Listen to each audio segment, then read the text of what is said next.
L'État français agit aujourd'hui comme une mafia, comme la mafia calabraise qui défend ses intérêts. Mais regardez bien de quel côté la France se place à chaque fois. Regardez les alliances, les déclarations officielles. Et si vous êtes un minimum intelligent, vous comprendrez facilement où se trouve le mal. Les pro-sionistes en France sont souvent les mêmes qui tiennent des propos racistes et islamophobes. Ils dominent les médias publics, qui sont eux aussi largement pro-sionistes. Ces médias diffusent en masse des fausses informations. Et quand la vérité éclate, il n'y a plus aucune correction ni mention que c'était faux.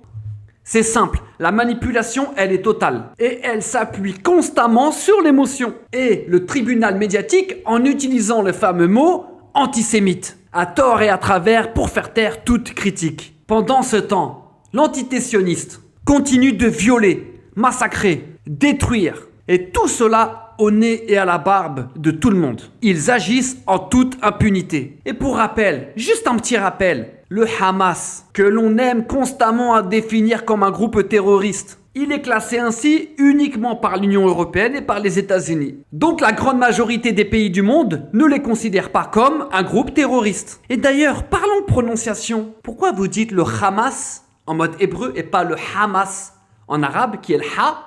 Ou alors vous le dites en français, le Hamas. Voilà encore une autre forme de manipulation du langage. On choisit les termes et les prononciations pour influencer l'opinion publique et modeler la perception des gens. Face à cette menace, notre rôle est clair. Nous devons continuer à informer. On n'a pas le choix. On ne peut pas laisser cette vérité étouffer. Il est de notre devoir de sensibiliser, de raconter ce qui se passe en Palestine occupée. Le silence face à l'injustice est une trahison. Et nous ne serons pas complices de cette trahison. La Palestine souffre. Et nous devons être la voix de ceux qui ne peuvent plus parler. La vérité n'a jamais besoin de se cacher. Seuls les mensonges se déguisent. Merci, au revoir.